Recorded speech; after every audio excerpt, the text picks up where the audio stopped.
সাংবাদিকতা হচ্ছে রাষ্ট্রের চতুর্থ স্তম্ভ।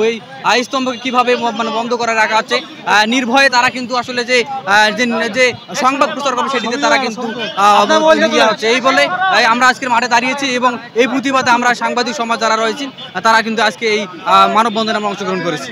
গাজীপুরে দুই সাংবাদিককে হত্যা করা হয়েছে, আমরা তারই প্রতিবাদে এখানে আমরা দাঁড়িয়েছি মানববন্ধনে, যাতে সেই সন্ত্রাসী যারা এই নির্মম হত্যা করেছে তাদের জন্য দৃষ্টান্তমূলক শাস্তি যেন সরকার দেয়।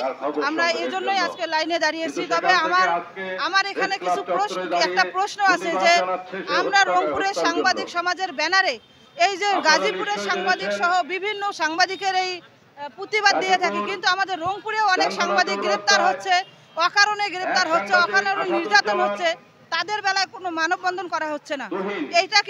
এটা আমাদের এই প্রথাকে তুলে ফেলতে হবে। আমি যেটা দেখতে পাচ্ছি যে আমাদের শত্রু আমরা একজন সাংবাদিক যখন বিপদে পড়ে তখন আমরাই উল্লাস করি, নিউজ করি, আমরাই মানুষকে দৃষ্টিগোচর করে দেই যে আমরাই একজনকে ভুয়া সাংবাদিক বলে একজন রাজনীতির ট্যাগ লাগিয়ে তাকে নির্যাতন করি। এটা ঠিক না, এটা পাল্টাতে হবে, আমাদের এই প্রথা পাল্টাতে হবে।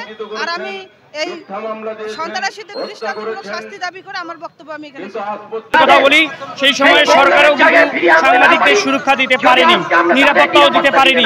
সেই সময়ে সরকার কালো আইন করে সাংবাদিকের কলম বন্ধ করে রেখেছিল, মুখ বন্ধ করে রেখেছিল।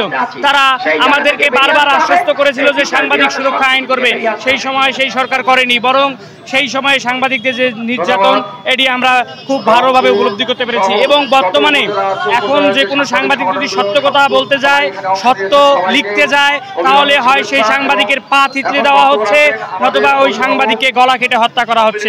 বর্তমানে 24-এর পর আকাঙ্ক্ষায় যে গণ অভ্যুত্থান হয়েছে, সেই অভ্যুত্থান পুরোপুরি কাঙ্ক্ষিতভাবে আমরা সাধারণ মানুষ হিসেবে, আমি বলতে চাই সাধারণ মানুষ হিসেবে আমাদের সেই কাঙ্ক্ষিত আশা পূরণ হয়নি। আমরা চাই যে সাংবাদিক নিরাপত্তা আইন করা হোক এবং সারা দেশে যত সাংবাদিক গুম, খুন, হত্যা, নির্যাতনের শিকার হয়েছে সেই সকল সাংবাদিকদের, হত্যাকারীদের বিচার নিশ্চিত করা হোক।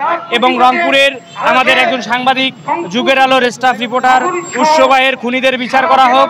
আজ উৎস ভাইয়ের মা, বৃদ্ধ মা বিচারের আশায় আছেন, তার সন্তানরা বিচারের আশায় আছেন। আমরা চাই দ্রুত এইসব সন্ত্রাসীদের বিচার করে বাংলাদেশে একটা মাইল ফলক অর্জন করুক এই সরকার। ধন্যবাদ।